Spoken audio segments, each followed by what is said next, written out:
As três leituras de hoje, a primeira dos versículos 12 a 14, o Salmo responsorial, versículos 7, 8a, e os versículos de 36 a 39 do Evangelho, perfazem como tema a família, que instrui os filhos, como está escrito no livro do Deuteronômio, versículos 4 a 7, eu cito: Ouve, Israel, o Senhor nosso Deus é o único Senhor.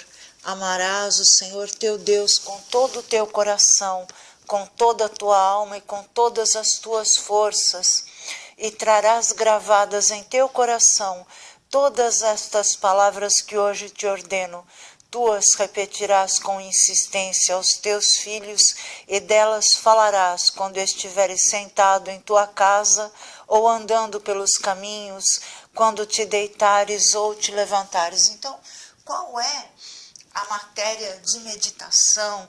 Quais serão essas palavras que hoje Deus nos ordena que meditemos sozinhos e ensinemos aos nossos filhos? A resposta parece estar na primeira leitura, versículos 15 a 17 do livro, primeira carta de João. Não ameis o mundo, nem o que há no mundo. Se alguém ama o mundo, não está nele o amor do Pai. Porque tudo o que há no mundo, as paixões da natureza, a concupiscência dos olhos e a ostentação da riqueza, não vem do Pai, mas do mundo. Ora, o mundo passa e também a sua concupiscência, mas aquele que faz a vontade de Deus permanece para sempre. Em nossa leitura alegórica, a concupiscência é Nazaré, é a nossa região de pecado, de desejos pelo mundo e seus frutos de ilusão, onde é possível, pela imaginação, conceber uma potência contrária, livre desses pecados. É lá o lugar da alma em que Jesus cresce em sabedoria, iluminando os erros dos quais vamos nos converter. No versículo 40 do Evangelho de hoje, o menino Deus vai tornando-se forte e crescendo. O menino crescia e tornava-se forte, cheio de sabedoria, e a graça de Deus estava com ele. Isso sugere que, à medida que fomos desvalorizando as coisas do mundo, fortaleceremos a nós mesmos em graça, força e conhecimento de Deus. Eu cito o versículo 30 de Mateus 19. Muitos que agora são os primeiros serão os últimos, e muitos que agora são os últimos serão os primeiros. Então, à medida que nós vamos deixando as coisas do mundo com o peso que elas têm, ou seja, nós tornamos as coisas do mundo como perecíveis, nós também vamos crescendo em sabedoria junto com Jesus. Eu chamo a atenção para os versículos 37, 39 e 40 do Evangelho de Lucas, que vem a ser o Evangelho de hoje. Depois de cumprirem tudo conforme a lei do Senhor, voltaram a Galiléia para Nazaré, sua cidade. O menino crescia e tornava-se forte, cheio de sabedoria, e a graça de Deus estava com ele. Um dos nossos graves pecados é a soberba, o outro é a ganância. E eles moram em Nazaré. Porque o que é recebido pelas sensações do corpo deve ser mediado pela razão.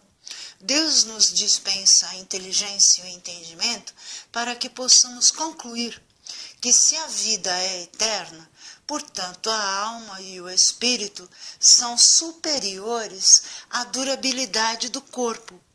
Qualquer paixão pela natureza criada vinda do mundo é perecível, não continua sendo posse da alma e do espírito na continuação de sua vida.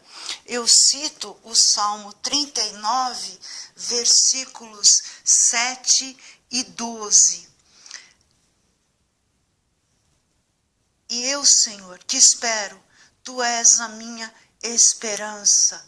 Quando castigas o homem com repreensões por causa da iniquidade, destróis nele como traça o que tem de precioso. Os tesouros do mundo, que são o que a gente tem de precioso, sugerem que se diga isto é meu, e assim a alma se prende àquilo de que ela não precisa para viver. A sabedoria que vem de Deus nos auxilia na tomada de decisões, e esta sim acompanha-nos pela vida eterna. Eu cito os versículos 9 a 13 do Salmo 19. O temor do Senhor é puro, dura para sempre. Os julgamentos do Senhor são verdadeiros, justos em todos os sentidos. São mais preciosos do que o ouro, do que muito ouro fino, e são mais doces do que o mel que goteja dos favos. Por meio deles, o teu servo é alertado, há grande recompensa em guardá-los. Quem pode discernir seus próprios erros? Declara-me inocente dos pecados que cometo sem perceber, e guarda o teu servo de cometer atos presunçosos. Não deixes que eles me dominem, então serei íntegro e inocente de pecados flagrantes. Tomar decisões em relação aos bens do mundo é sabê-los usar bem. É ter consciência de Nazaré pela luz de uma criança a Deus que ali cresce em sabedoria. Renunciar a esses bens é aceitar essa luz, é receber de Deus a sabedoria necessária para fazer bom uso deles. Eu cito o Evangelho de Mateus 19, versículos 27 a 30. Então Pedro tomou a palavra e disse: Vê, nós deixamos tudo e te seguimos. O que vamos receber? Jesus respondeu: Eu garanto a vocês, no mundo novo, quando o Filho do Homem se sentar no trono de sua glória, vocês que me seguiram também se sentarão em 12 tronos para julgar as 12 tribos de Israel. E todo aquele que tiver deixado casas, irmãos, irmãs, pai, mãe, filhos, campos, por causa do meu nome, receberá muitas vezes mais e terá como herança a vida eterna. Esse receber muitas vezes mais tem dado margem para alguma confusão e a pessoa acaba não recebendo nada. É claro que tudo depende de um coração sincero. Deixar os bens da natureza na esperança de receber mais riquezas é desejar as riquezas. O sentido do desejo deve apontar para a sabedoria divina e não renunciar ao mundo para conseguir riquezas vindas de Deus. São Francisco de Assis era mendicante e acabou seus dias com uma ordem em que as pessoas vinham com muito dinheiro para ele.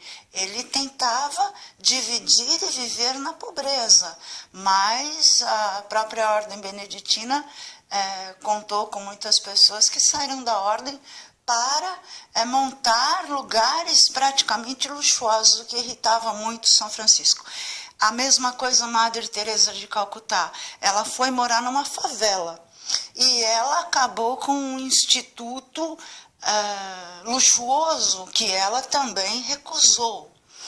Então, pensar eu vou aceitar a Deus para ficar rico é esquecer de colocar seu prazer na lei de Deus, como pede o Salmo 1.